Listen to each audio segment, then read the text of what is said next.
शराबबंदी के लिए इतने बड़े अभियान चला रहे हैं, लाखों करोड़ों में आपके भक्त हैं, क्या इस संबंध में कभी सरकार से आपने बात करने की पहल की?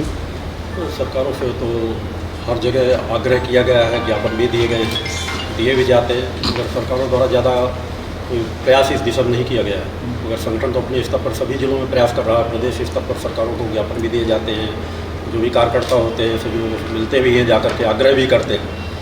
मगर सरकारों का आज की स्थिति में यही कहा जा रहा है कि सबसे बड़ा हमें राजस्व वहीं से प्राप्त होता है। फिर सभी एक नेटवर्क, जो शराब माफियाओं का, राज सत्ताओं का एक नेटवर्क चल रहा है, तो उसमें विशेष कोई उनकी तरफ से सहयोग ऐसा नहीं रहता कि उनकी तरफ ऐसा सहयोग या कोई ऐसे खाजा बस आश्वासन मिलते हैं, झूठे आश्वासन मिलते हैं।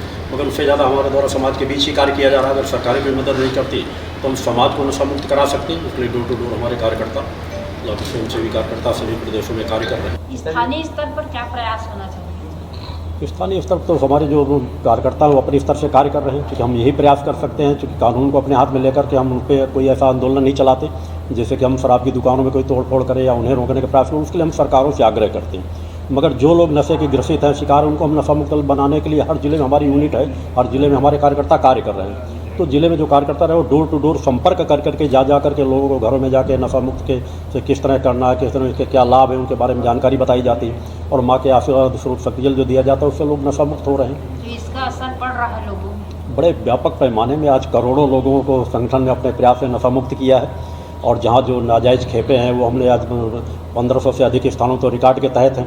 और जो अनेकों क्षेत्रों में ऐसे तो कार्यकर्ता पकड़ा देते हैं, सूचनाएं नहीं आ पाती हैं अलग क्षेत्रों में, तो लगभग 2000 स्थानों में तो हमारे द्वारा नशे की खेपें पकड़ाई गई। संगठन का 2000 खेपें साइज नहीं होती, 150-200 पकड़ाना ही मुश्किल होता है। कार्यकर्ता दिन रात जग करके भी जो नशे की नाजायज़ खेपें जा रहे हो तो उनको पकड़वाते हैं। महाराज, आपने एक राजनीतिक पार्टी भी बनाई है। हाँ, भारतीय चेतना पार्टी। क्या सब चीज़ का समाधान एक राजनीतिक पार्टी ही है? देखिए, राजनीतिक पार्टी सभी का समाधान नहीं है, मगर मेरे द्वारा जो समाज को सभी को चिंतन दिया गया है कि हर मनुष्य के जो इस धरती में मौजूद हैं सभी के 3 ही धर्म हैं: समाज की सेवा, मानवता की सेवा, राष्ट्र की रक्षा। ये जो समाज के धर्म की रक्षा, राष्ट्र की रक्षा, मानवता की सेवा, 3 धर्म बताए गए हैं सभी मनुष्य के कारण। किसी धर्म को मानने वाला हो उसके धर्म की रक्षा का तात्पर्य होता है कि हमारा जो बाह्य धर्म है, हमारा अपन ना मनुष्यता का जो धर्म है, इंसानियत का जो धर्म है, उस धर्म की रक्षा करना हर मनुष्य का कर्तव्य है। मानवता की सेवा करना हर मनुष्य का कर्तव्य है और राष्ट्र की सेवा करना हर मनुष्य का कर्तव्य है। तो हमने 3 धाराएं बना करके कार्य करने के यही विकल्प ही एक रास्ता है सभी चीज़ों को। और जहाँ राजनीति की बात आ जाती है तो राजनीति ऐसा नहीं कि राजनीति कोई अछूत चीज़ हो, वो हमारा सभी का धर्म है।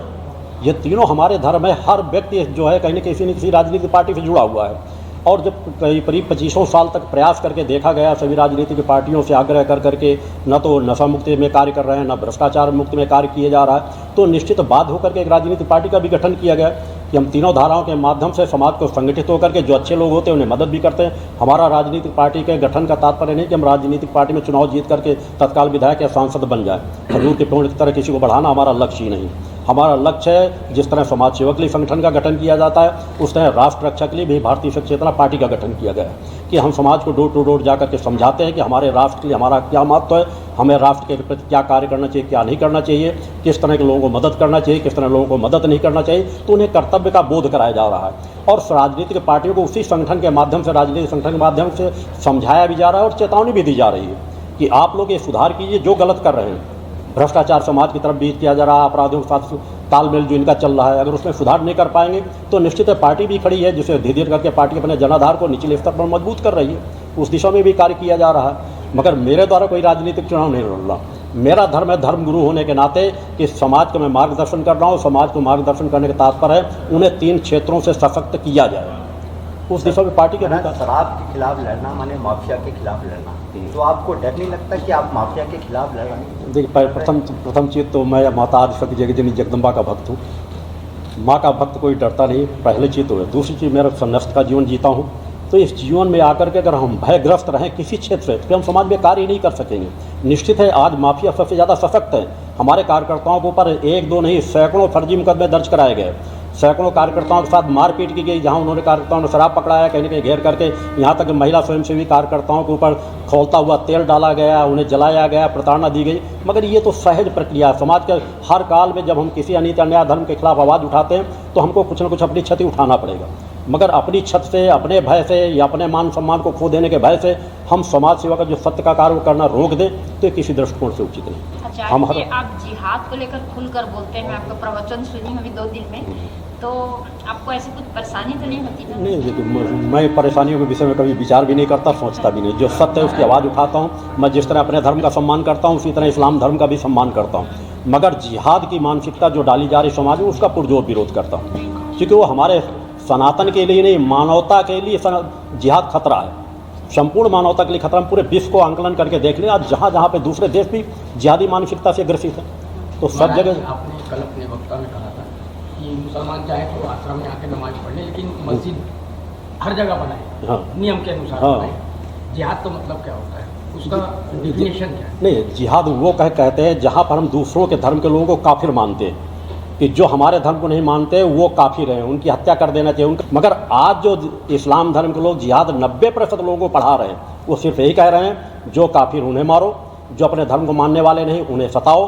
हमें एक न एक समय पे हिंदुस्तान पे जिहाद अपनाना है, लैंड जिहाद करना जाए, लव जिहाद देख लिया जाए। जगह जगह जो कब्जे किए जा रहे हैं विदेशी धन को प्राप्त करके, आतंकवादी मानसिकता के लोगों को जगह जगह जो बसाया जा रहा है, हम खुली मन मस्तिष्क से आपसे उठा करके देखें उस चीज़ को कि जगह जगह हमारे अनेकों ऐसे स्थानों पर हर 25-50 किलोमीटर दूर पर नाजायज़ कब्जा करके आप मस्जिद बनवाई। मैंने वही चीज़ उस दिन भी चिंतन में कहा, आप आई स्वागत है, मैं इस्लाम धर्म का स्वागत, जिस तरह अपने धर्म का सम्मान करता हूँ दूसरे धर्म का सम्मान करता हूँ। हर धर्म मानवता की सेवा सिखाते हैं। अगर वो मानवता के पथ पे चल रहे हैं, आप खुदा का स्मरण करना चाहते हैं तो मेरा आश्रम सदा खुला तो है। आप मानते हैं कि मगर कोई वो मेरे सही है कि गलत है? मेरे आश्रम में कोई मस्जिद बनाना चाहे तो उसकी अनुमति नहीं दूंगा।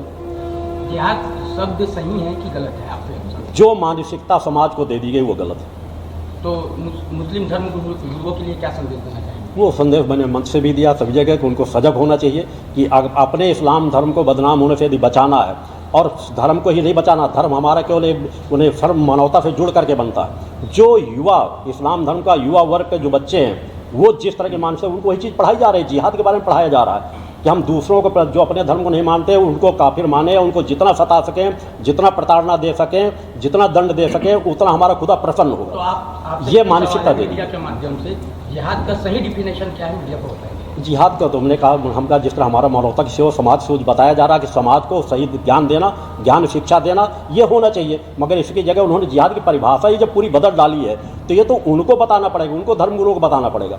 उन्होंने जो बता रखा है मैं उसको उसके विषय में बता सकता हूँ। आखिरी सवाल, नशा करने वालों के लिए आखिरी आपका संदेश क्या है? देखिए, नशा करने वाले को सभी का संदेश मेरा यही है कि सबसे बड़ी महामारी के रूप में अगर देखा जाए तो समाज के लिए नशा है।